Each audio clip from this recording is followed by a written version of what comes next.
Hello and welcome to everyone joining us. I can see a few people coming through, so we'll just wait a few more minutes and then we'll get today's session underway.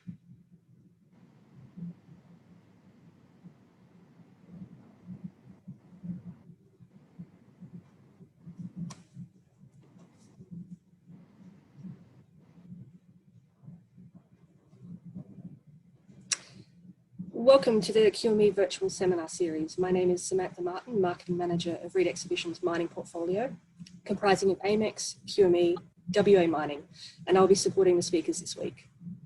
We are truly disappointed that we could not bring QME to you this year, but we have selected some amazing sessions over the next 2 days for you to watch. If you've not yet registered for the application of technology in the manufacturing and met sector this afternoon, or the regional approach to transformation on Thursday, you can still register online at qmeexpo.com.au. This morning's panel discussion will examine funding priorities and opportunities for industry growth. You'll have the ability to submit questions in the chat box and we'll select these throughout today's session. Today's session will feature Ian Macfarlane, Chief Executive of Queensland Resources Council. Ian was elected to Federal Parliament as a member of the Groom in October 1998 and is Australia's longest-serving Federal Resources and Energy Minister and the Coalition's longest-serving Federal Industry and Innovation Minister with over 14 years of experience. Ian will be joined by Adrian Beer, who is the Chief Executive Officer for Mets Ignited. As a global industry leader, he brings extensive experience in the application of technology to the mining sector. Adrian is passionate about the collaborative transformation, business efficiency, and maximising the effectiveness of operations for the benefit of all stakeholders. Today's session will be chaired by Jodie Currie. Jodie is the director and founder of Bowen Basin Mining Club, and as well as a co-founder of Strategic Mining Communications, a consultancy business working with mining industry leaders. In addition to connecting businesses through networking, Jodie has established the BBMC Yearbook, an annual thought leadership publication, as well as recognising the industry's achievers through the Queensland Mining Awards. These awards are actually on tonight in Mackay and will be live streamed for those who are unable to attend. Before we start, we have a video from the Honourable Minister Keith Pitt, Minister for Resources, Water and Northern Australia. I hope you enjoy today's session.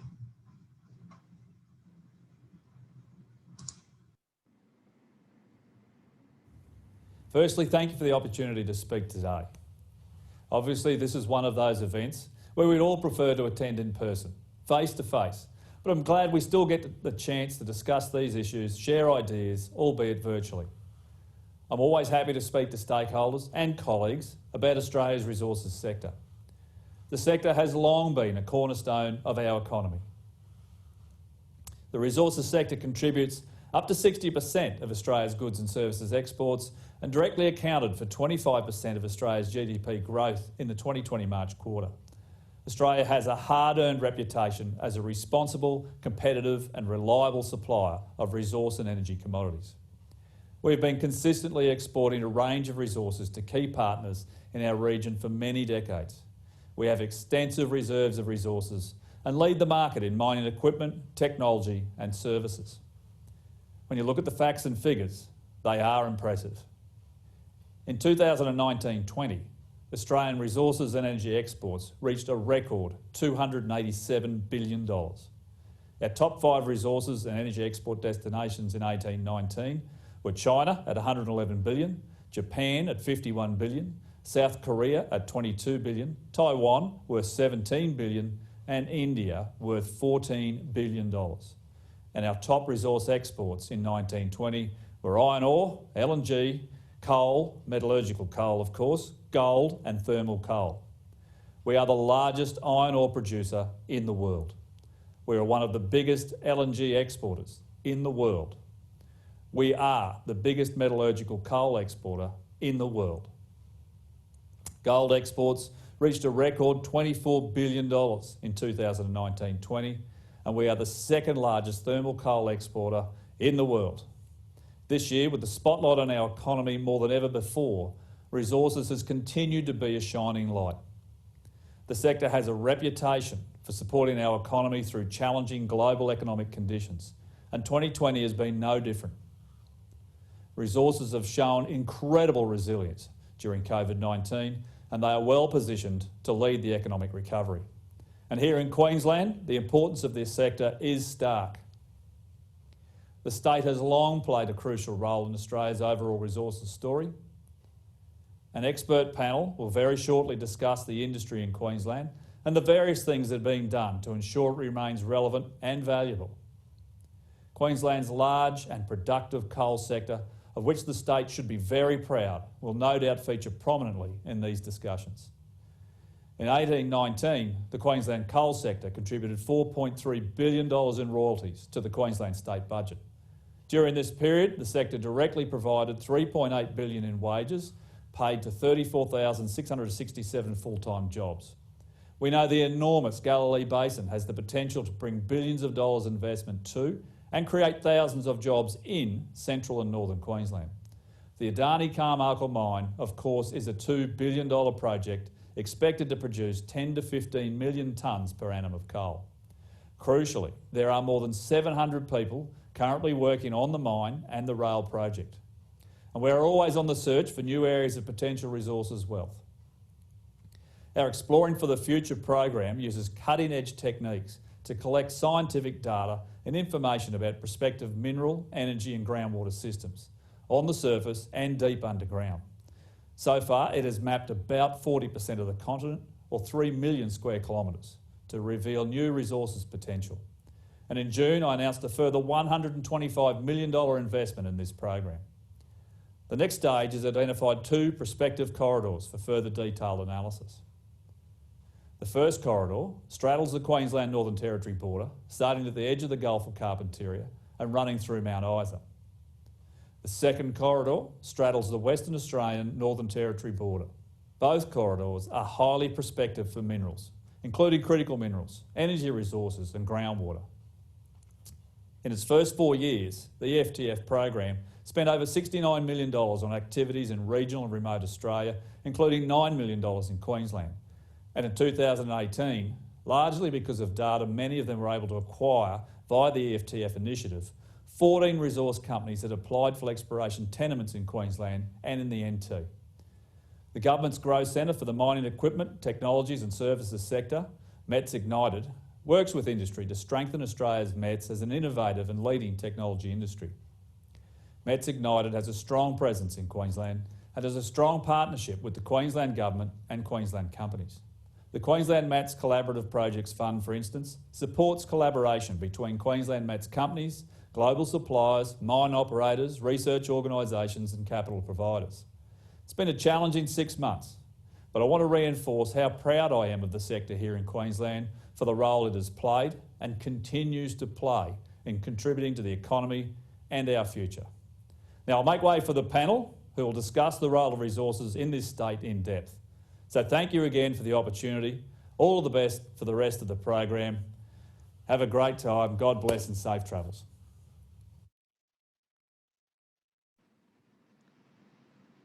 Thank you so much, Minister Pitt, for your opening remarks. We're very lucky as an industry to have a minister like Keith Pitt to be out there advocating for our industry. I'd just like to thank Adrian and Ian for joining me this morning. I'm really excited to have the opportunity to host this panel. And I firstly wanted to really say thank you to Samantha Martin and the team at Reed Exhibitions. I know that you all would love to be here in Mackay like I am, and I know how disappointed you were that QME wasn't on this year, but we can only look forward to 2022. And I'm sure that Sam and myself and everyone else will make it bigger and better than ever. So I'd just like to welcome Ian and Adrian, and we'll move on to the panel discussion. Welcome, gentlemen. Morning, Jodie. Good morning, Jodie. Morning. Look, Ian, I might direct the first question over to you and then over to Adrian, sorry. So following on from the Prime Minister's announcement of the $1.9 billion over 10 years to develop clean technology while promoting a shift to the gas-led recovery, where does this leave the coal industry? Well, it leaves the coal industry pretty much where it is. Firstly, it's an export industry, so there's no argument about coal being phased out of electricity generation, particularly in the southern states. We've seen closures. Queensland's got a young fleet, and with some exceptions, we'd expect that fleet to run well into the next decade. But in terms of Asia, demand for particularly high content thermal coal is strong. That said, thermal coal's 30% or a bit more of Queensland's exports. And so the big export out of Queensland is met coal. Met coal is the building block of the economy, make steel out of it. There's a whole heap of byproducts that they use, particularly in the renewable energy industry, in iPhones, and all sorts of things that we take for granted every day. Australia is the biggest exporter. We are a low-cost producer. And so for the coal industry, there may be some changes in markets, but particularly for coking coal, that market is strong. And what about from your end, Adrian? What's been the reaction from the met sector in terms of this announcement? Yeah, look, I think really for us, it's an exciting opportunity. I think the coal sector in Queensland has borne much of the world-leading technology that Australia is famous for in the mining industry. And so this is really an opportunity to build on that capability, leverage what we already have and our capabilities in our local markets and expand and grow them globally. It's a segment that's had, I guess, a long history in innovating around technology. And if we think about the technology contribution to the coal sector, it's about 3 jobs to 1 in terms of employment opportunities, and the skills that we require for some of the future needs are going to be leveraged off the experience that's been born in this sector. As Minister Pitt's opening remarks about the 2 prospective corridors, if you think about the types of technologies required to capture those critical minerals for the future benefit of the global economy, it's the skills and capability out of our coal sector that we're going to need and be called upon to take advantage of those opportunities. Yeah, for sure. There was also some comments in that release as well around carbon capture. So, we've done a lot of work in that space. So it is good that it's sort of a dot point in that area there to look into that carbon capture industry and seeing where we can advance in that area too. Absolutely. I think and carbon.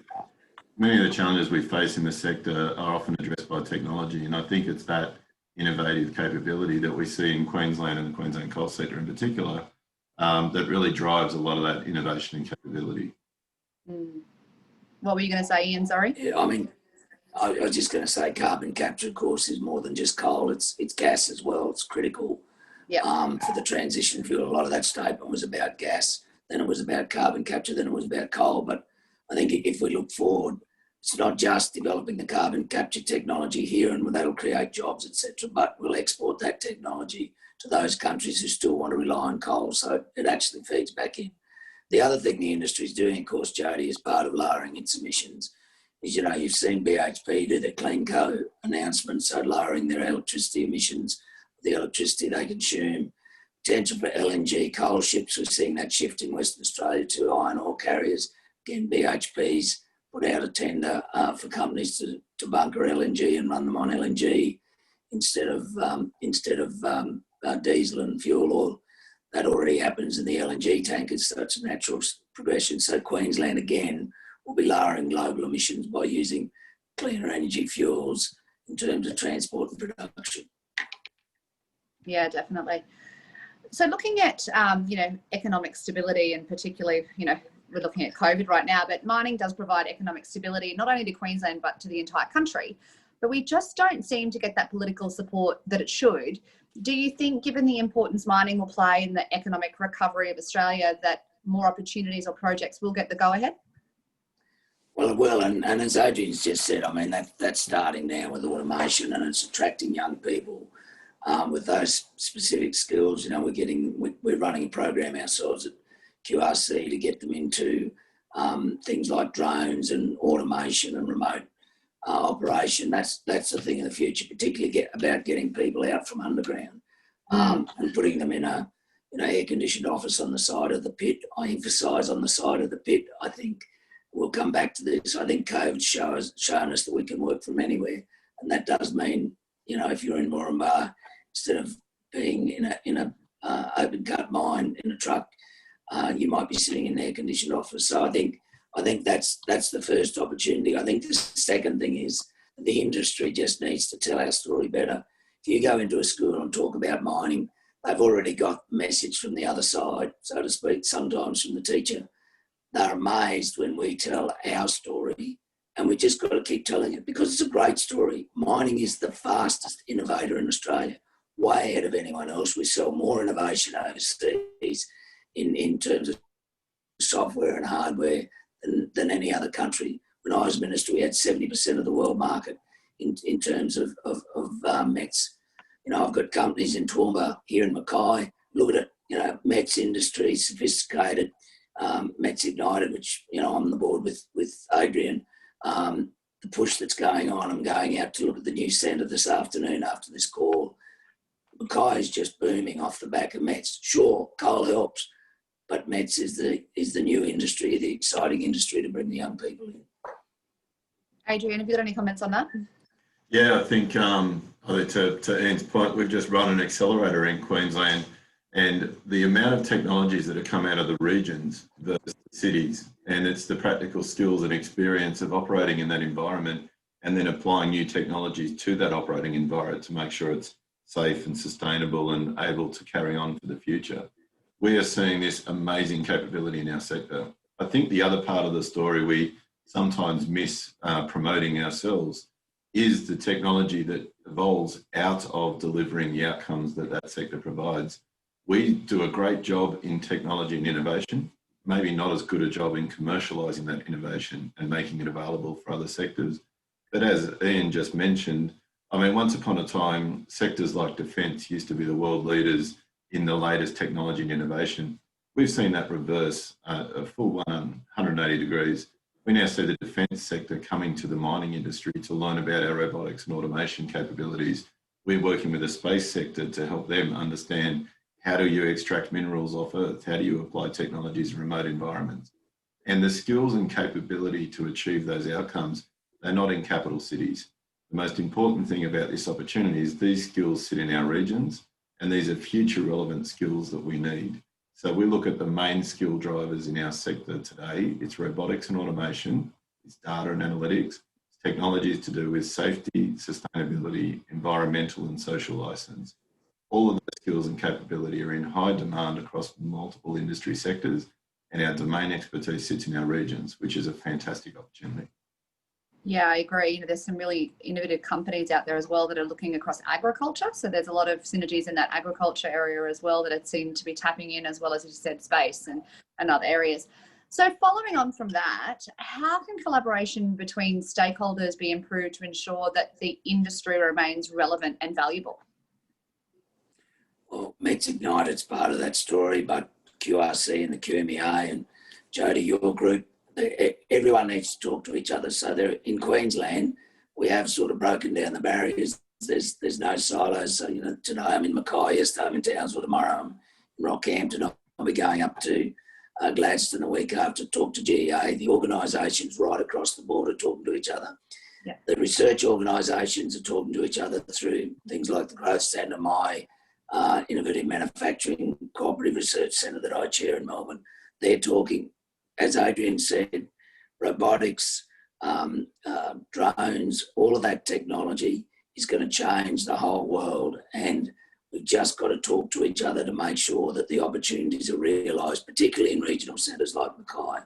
Fantastic opportunity because, as I've already said once, COVID's taught us how to do this stuff in a way we never dreamt of, and the government's just announced, federal government's just announced more money on broadband.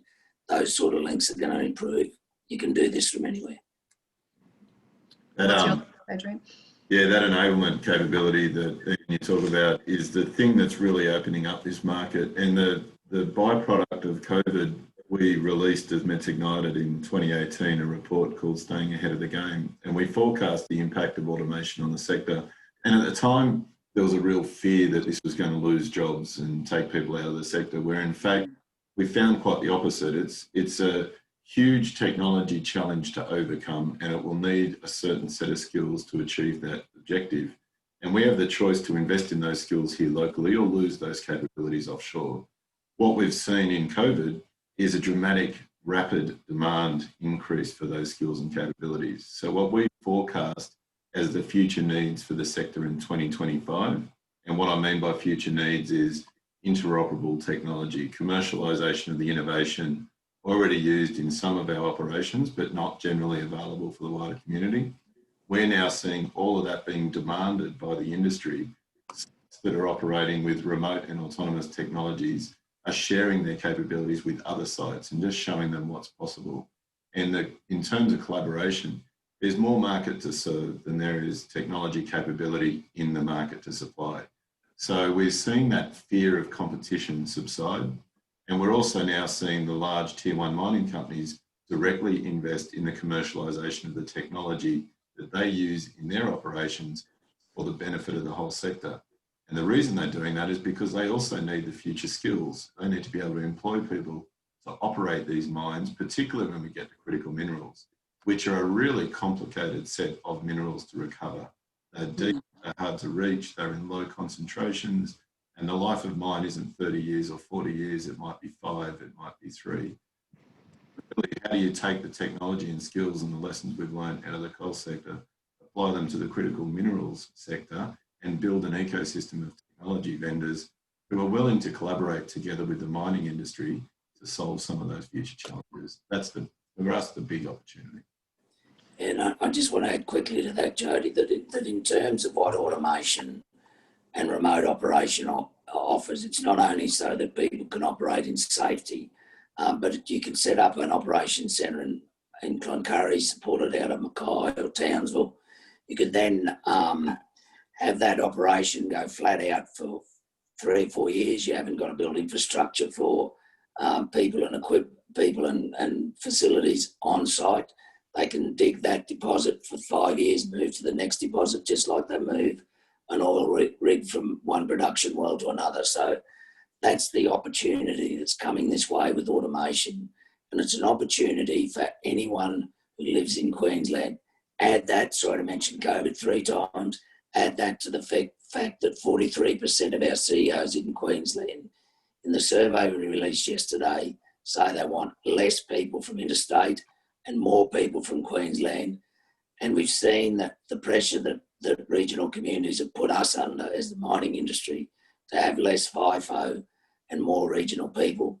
All those opportunities are coming. We've just got to grab them. We've got to get into the minds of young people that this is a long-term industry. Yes, it'll change, just like everything else changes, but it is a long-term industry with high-paid jobs. Yeah, definitely. I think, you look at the number of mining engineers graduating each year, and it is dropping every single year to the point where, they're not getting enough applications to fill their jobs each year. So we certainly do need to get out there and educate young people. I've got a 13-year-old boy that's very passionate, wears his Star Adani shirt very, very proudly, and will take on anyone that talks very badly about the mining industry. So look, we've had a question come through, and for those watching, please send through questions. We are getting them, and I certainly will ask them.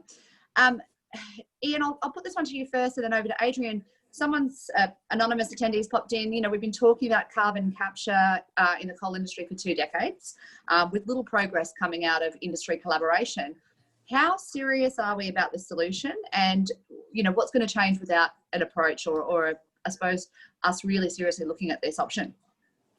I think what's been absent in the carbon capture debate, of course, has been a carbon price. And the world shied away from that a couple of times. And when I was Minister in 2001 to 2007, carbon price needed to be plus $100 a tonne. It's still about that number, but of course the relativity of that's coming down. Other countries have developed carbon capture. It's a very difficult process. Chevron have used it in Western Australia in their Barrow Island project. They've had problems. Everyone knows it's hard. It was easy.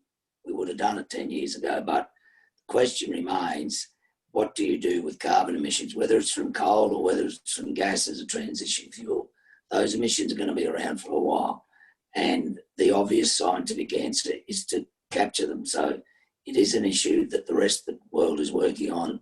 Federal government has embarked on. Let's see where that takes us. Yeah, I'd probably add to that as well, to what Ian said, Jodie, that I think the commercial model has been missing somewhat for the solution drivers as well. One of the criticisms the mining industry continues to face is the pressure to solve all the industry challenges as mining companies. Mining companies' main purpose is mining. And there's a large technology ecosystem that supports the mining sector, and those technologies will solve a lot of these challenges. no matter how hard they are. And we've, as a nation, overcome some of the toughest challenges that the global mining industry has ever seen. So building a sustainable commercial model for the technology sector that supports the mining industry to deal with these kind of issues is, I also think, one of the key ingredients to success. And that's why a technology roadmap, and the focus of the government at the moment is driving a technology roadmap, because in many ways technology will be the solution to any one of the industry challenges that we face. And just as we've improved safety, just as we've improved sustainability, just as we've improved reliability and energy efficiency within operations, this is just another challenge that we need to apply our technology capability towards. Yeah, certainly. So talking about technology then, where is the biggest disruption from technology being felt in the industry? You know, you touched on automation. You know, tonight at the Mining Awards, we're looking at robotics, you know, people flying in drones to do mapping. You know, there's some pretty amazing tech out there. What's the biggest disruption, do we think, Adrian, for our industry, maybe in the next 5 to 10 years?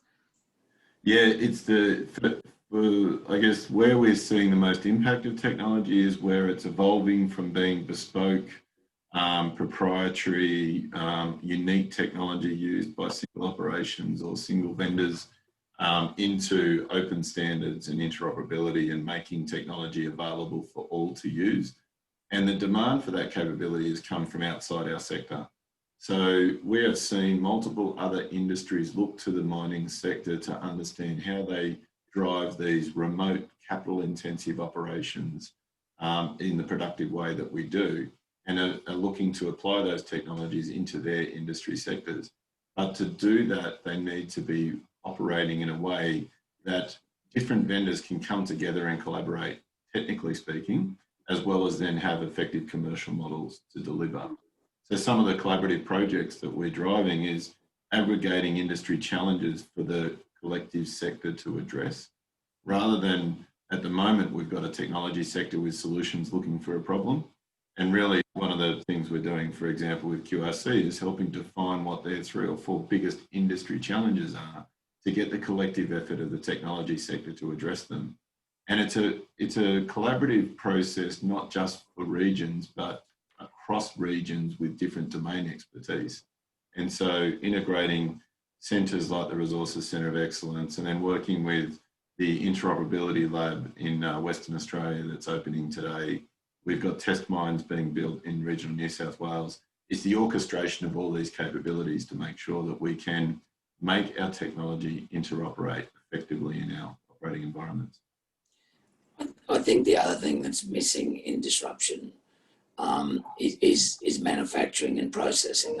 Australia's got to go back to this. Matt Canavan, now Keith Pitt, both very strong on it. I went to Washington last year with Matt to look at the opportunities for rare earths and processing here in Australia. We've got to go back to that, but we've got to use all the safety, all the science, all the good environmental stuff we know when we do process those things. We have got enormous potential. I mean, I was with Jenny Hill in Townsville yesterday. She's building a battery industry up there.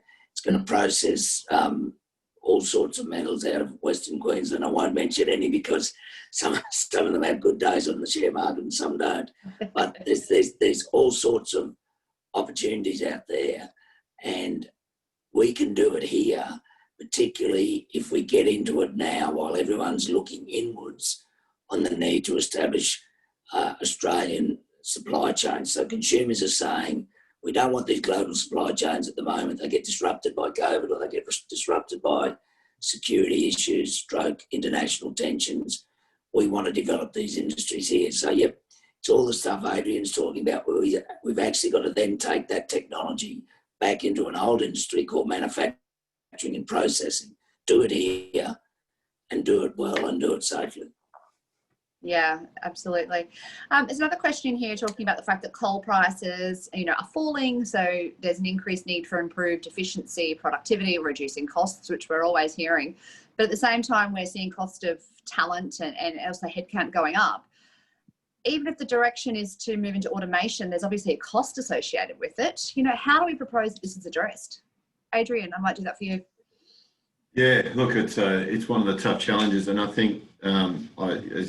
I guess I've been advocating the need for technology. The lack of investment in skills and capability in our region is one of those big drivers. I mean, one of the impacts for operations is getting the skills and capability they need to keep driving productivity and efficiency within their operations. So we really need to, I think, do more in attracting people to the opportunities in our sector. We talked about it a bit earlier in the panel, and the irony for me is our kids are growing up playing Minecraft, but they're afraid of joining the sector. It just sometimes does my head in, because there's so much opportunity to apply those skills and capabilities to our industry and productivity, efficiency, and looking at things outside the box. I also think we need to not think that every solution has to come from within our sector. We often work amongst ourselves to try to solve all of our industry challenges. There's quite a collaborative ecosystem of technology vendors that have overcome other big challenges around the world. I mean, the ones we face in the coal industry are unique to us, but they are not unique in terms of problem-solving strategies or methods for solutions. And we sometimes need to get outside our own box and look at some other ways that people have solved industry challenges. And Ian, Jodie, what you're saying about it? Yeah, in terms of training, spot on. And it's training in trades and it's training at university. You know, an apprenticeship is as valuable as a degree. And Brendan Nelson started that mantra when he was Education Minister. I continued it when I was Training Minister. It's still true today. QRC and our members are literally putting millions of dollars into the QMEA program, the Queensland Minerals and Energy Academy, going into schools. We're up to 80 schools. We're reaching out into high schools and saying, there is a career here. Train yourself up. You'll have a good job. You'll be able to supply a demand that's growing, not shrinking. Don't listen to the other disruptor, Jodie, which is, of course, the people who want to shut down every job in regional Queensland by shutting down mining and farming and, you know, everything, tourism, anything where you touch any blade of grass. Forget all of that. Yeah. The world is going to demand our stuff. We've just got to do it safer, cleaner, more environmentally sustainably than anyone else. We'll always have a job here. Yeah, absolutely. Just touching on that, you know, you talked a little bit earlier and also just then about, you know, disruptors and people, you know, not backing our industry. You touched on the fact that we need to tell our story better, and, you know, we've been trying that with so many different campaigns, and, you know, QRC should be commended, and MCA for the work that we've done. How else can both the met sector and the mining industry, sort of our actual producers, how can we help tell that story further, Ian? Well, I think there's a disconnect between the industry. If you go into some of the leafy suburbs in Brisbane, you'll meet mining executives and their families who don't talk about the fact they're in the industry. Yeah. That's got to stop. You go to Claremont, everyone talks about the mining industry. They know that without it, the town shuts down. So I think we've got to have that connect. I think the 14,400 small businesses who rely on us for their income have got to talk about how important the industry is. They've been bullied by the Greens, by some media outlets, by the intellectuals, that this is an old-fashioned industry. Well, hello, this is the industry that's paying the woke people in Melbourne and the trendies in the coffee shops in Melbourne, when they get back there, their JobKeeper and their job search payments, and they're the ones who are benefiting from the resources industry in Queensland and Western Australia, South Australia and the Northern Territory. They need to wake up that this industry is crucial to the economy, and we do it better environmentally than anyone else, and stop killing jobs in Australia, which then get done somewhere in Asia, and we don't get the job and the environment gets damaged. Yeah, I'd actually build on that. You're in Sydney, Adrian, so you escaped that shot.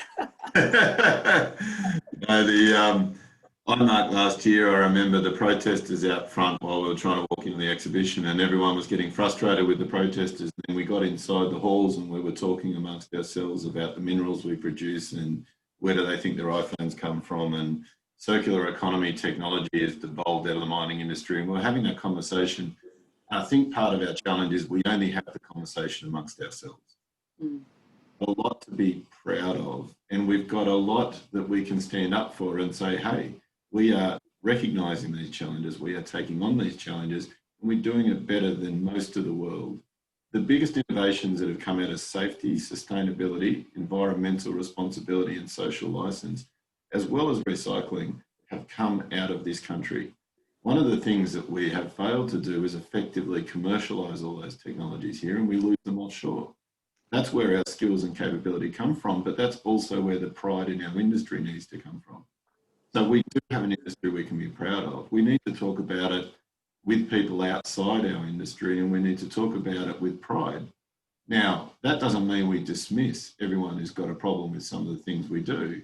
There's no fear of having that conversation, but we need to embrace that conversation, because those environmental challenges, safety challenges, just like emissions, just like all of rare earth and hard to get reserves, challenges that our industry has a proven track record of overcoming. So we need to embrace the challenge, but we need to be proud of the way we've handled it so far and continue to focus on what is a sustainable solution. Yeah, absolutely.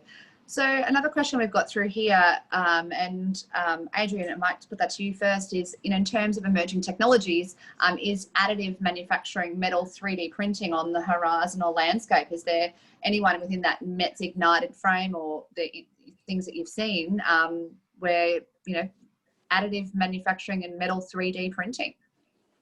Yeah, look, it's one of the great benefits of sitting in one of the technology growth centres, and we work a lot with NERA, who looks after the energy and oil and gas sector as well. We get to see these technologies that are emerging and the capabilities we have locally, and the scale of growth that is occurring for these technology vendors is amazing. So I'll give one specific example. There's Speed 3D, and they've got a high-speed, low-cost metal 3D printing technology that's been developed here in Australia. And you look at their business, they had like 2 employees in 2015. They've now got 20 staff, further growth projected. That's a capability that's come out of using the skills and capability and then adding, so additive manufacturing technologies to the production of our raw materials. We are starting to see those companies really take off and grow, lose them. And that's where I keep turning back to skills and regional skills. I'm actually glad, Ian, you made the comment around vocational skills and trades. We need these core foundational skills to advance our manufacturing capability. We've got the technology that could fill the manufacturing sector if we had the skills and resources in that sector to deliver on those technology outcomes. So this is where they're mutually beneficial. This is where commercialising the technology that's evolved out of our industry will benefit our manufacturing sector and create skills and jobs. And back to what we said before, in our regional communities where we need them most. And again, Jodie, it's collaboration. The Innovative Manufacturing Research Centre I chair actually funded that Speed 3D program. We matched their dollars. Well, actually, they in fact added some more after that. We've involved the universities in other projects. We're involving CSIRO. We've got universities right up the East Coast and in South Australia involved in things like 3D printing and things like robotics, things that are going to change this industry. And it is all about collaboration. And that's why I don't have time to play golf. I'm on all these research and development bodies to make sure that the resources industry and the manufacturing industry get this opportunity. But we've got to get them to grasp it.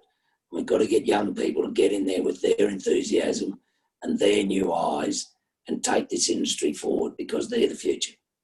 Yeah, definitely. So again, I'm just on these questions. There's some really great questions coming through. Thanks, everyone. So the questions come through is that globally today, every industry vertical is looking to enhance operational efficiencies and reduce operational costs by leveraging innovative data-driven business models using things like AI, machine learning, data science. What's the vision of Australia's mining industry in this regard? Yeah, sorry, Adrian, the vision of the industry is to continue to be the world leader in technology adaptation and development. We develop it, we adapt it, we adopt it, we use it, and we sell it overseas. And we do that to improve the environmental outcomes, the commercial outcomes, and the sustainability outcomes, and the ESG issues with companies now. They are looking for that sort of technology. Mm. That was pretty much the key point I was going to make. The mining sector has this amazing capability around data analytics, machine learning. And it's interesting because for historical reasons, lack of access to network and infrastructure, the ability to communicate large volumes of data, and the challenges that's created, we've also developed a whole range of technologies with a high degree of edge computing capability to develop and analyse information remotely and then send the relevant information through to make decisions outside of the operating environment. Now what we're seeing with the evolution of the networks and the capability is all of this edge computing combined with analytics and machine learning, because of the volume of information that we're dealing with to make operational decisions. The competency in our sector to address those challenges is probably world leading compared to any other industry sector. And as a consequence, as we mentioned earlier, we've got defence, we've got agriculture, we've got water and wastewater, we've got the power generation, utilities, transmission and distribution sector. Transportation industries are now coming to the mining sector to work out, how do we deal with all this complex information? How do we turn it into useful decision-making inputs? And how do we apply it to productivity and operational improvement? So we're world leaders in our capabilities of delivering these outcomes. We have to leverage them and we have to share them across our other sectors. Yeah, definitely. Questions come through and it's really relevant. I think, you know, we talk about our met sector and we're exceptionally innovative. I think we've got amazing companies willing to sort of develop technology. But then we've got companies that are more hesitant to make change over to new technologies. You know, it'll reduce costs, it'll improve efficiencies, you know, especially around that predictive maintenance, data-driven solutions, things like that. In your members, you know, how do we get them to be more open to ideas? Because sometimes we can be a bit archaic in our approach. Well, I think the way we get them to be open to the ideas is for them to talk about those ideas with the people literally at the coalface. So if you look at the stutter, for want of a better word, that BHP had with automation at Moranbah, they didn't quite get the message right. They went back a second time. They explained that the control centres would be literally at the mine site. Yeah. You know, people saw the big centre being built in Brisbane and think all the jobs from Moranbah are going to end up in Brisbane. That's not the case. I think someone's got to be brave enough to lead. Someone's got to make some mistakes and learn and show everyone those mistakes, so they've got to talk amongst companies. And then you'll see other companies coming in behind on automation. You'll see other companies coming in behind on robotics. You'll see other companies having the courage to take that risk, because listen, this is a fine margin industry. Good times we make a lot of money, bad times we make negative money. So it's the same with everything. You've got to manage your risks. There's always risks in changing your production systems. The thing is to prove that they work and then collaborate and adopt. And so that's where the industry's going. We need to be more open with the way we share our information at a high level. Don't need to have the granular stuff. Other companies will work that out, or commercial people will sort the distribution of that. But we do have to say to our local communities, this actually means that your husband, your wife, your partner is safer, more likely to come home without a scratch on him or her. He's going to have a job long term. He's not going to have a bad back from being jobbed around a truck seat. All of those things are good for you and good for your family, good for the butcher, good for the chemist, good for the club down on the corner. That's the message we've got to get out there. And then people won't be frightened of automation, because it isn't robots coming in and taking your jobs. People working safer and more efficiently.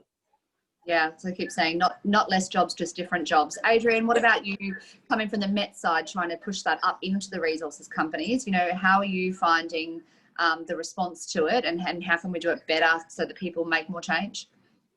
Yeah, I think the sector is probably in two stages. There's a mature sector, and the tier ones have embraced technology for their own operational benefit for a long time now. You know, there's 20 years of automation history in this country, and a lot of the innovation around the world for automation came out of Australia, even if it's now owned by other vendors overseas. The next phase of that maturity is making all of that technology commercially available for the broader sector, and the collaboration between mining companies on their future needs for technology to make their assets manageable, safer, more reliable, and bringing the skills that they're looking for into the sector collaboratively is one of those key drivers. So I mentioned a little earlier we do our technology sector does have a tendency to be a solution looking for a problem. And we often provide very specific and very narrow point solutions that do deliver value without question, but they miss the bigger picture. And what we're now starting to see is groups of mining companies working together to define the big challenges that they are facing as an industry and sharing those with the technology sector to ask the sector to help them address those challenges. And it was interesting because in an interview yesterday, I was asked a question about BHP and Rio letting go of a lot of technology staff over the past, months, and people were saying, are they getting out of technology? I think what we're seeing is the tier ones recognising that there is a technology ecosystem that needs to be established and matured in the sector, and that each mining company can't solve the industry's challenges on their own. And so they're not really turning away from technology. They're saying, we're a mining company. We need a technology sector that we can rely on. We need those people in the marketplace collaborating around developing technology, not just for our benefit, but for the benefit of the broader industry. Yeah, look, I completely agree. I think as an industry, we're potentially not great at cross sort of collaboration within the big mining companies, particularly. I know when we sat down to judge the awards, we had some amazing executives from Anglo American and BHP, etc. And for them to sit in a room and hold a similar role and then have a conversation was actually really eye-opening for them. And I believe now they're really starting to work together and have some, just conversations around what could be done, which is great. Really interesting questions come in, and it said, there is amazing innovative capability also globally. Are we limiting our opportunities by the belief that we are the world leaders in innovation? I think that the challenge we have is not our technical capability or our ability to innovate. Our weakness is our ability to commercialise that innovation and make it generally available for global markets. So part of the things that I guess we're trying to do to help solve that is create places where people can collaborate around innovative solutions and focus on the commercial maturity of our technology companies. And people in the industry talk very technical terms and use technology readiness level or TRL as one of the examples, and they almost assume that commercial maturity is a natural extension of evolving a technology, but they're actually two quite different things. So we're world leaders in technology and innovation. We're not so good at productizing and commercializing that technology and innovation in our local market. And unfortunately, the rest of the world knows that and comes down under to buy our technology and take it offshore and commercialize it somewhere else. So on the flip side, the fantastic opportunity for us is to start to productize and commercialize those innovations and those world-leading technologies that we have in our sector and make them here, build them locally, and develop our capability here.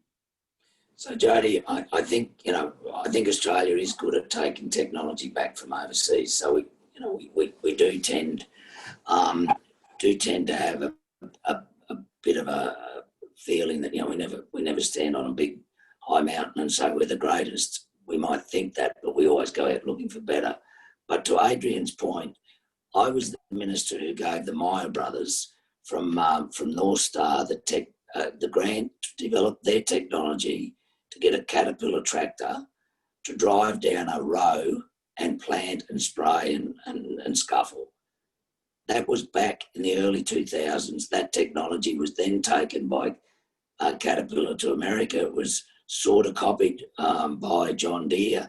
It then evolved into the technology that came back to Australia to drive iron ore trucks and shovels in Western Australia. So Adrian's right. If we developed all of that technology here, Australia would be a richer place. And commercialisation of R&D has been the bane of my life ever since I started as Innovation Minister in 2001. We've just got to do it better.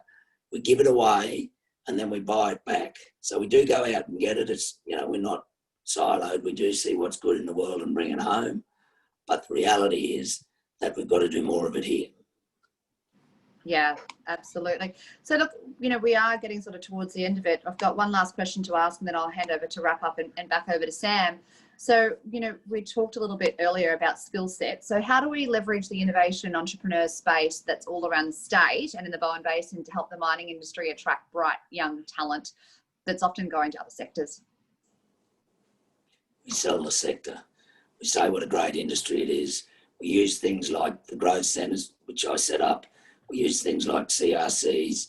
I'm working on another concept at the moment, talking to the Minister about centres of excellence or hubs, or call them what you will, where we target one industry in each state. We get the state government in because they're often missing from the equation. We get the local people in. That's why the Mackay Centre up here is so good. They're actually pulling everyone in. They're pulling in the TAFEs, the universities, the local Mets companies. That's what we've got to do more of. We've got to make sure that everyone wants to work together. We are Australians. We're so good at it in team sports. Let's make this a team sport.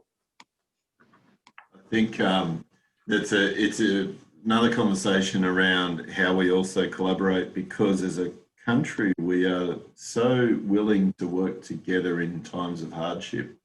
And we volunteer like no other, and we collaborate and help each other out. And that mates for mates culture that we have doesn't seem to translate sometimes to the industries that we serve. And I think in the past it's been an accountability or a fear of failure, or we look at what could go wrong as opposed to what can go right. As you start to build collaborative ecosystems along technology vendors, working with end users in markets, solving real challenges in the field where they occur, you break down those barriers and you lose that fear of failure. I think COVID in one way has provided us a safety blanket to try things that we haven't been able to try before because of that fear of failure, that threat that this is going to disrupt the business too much.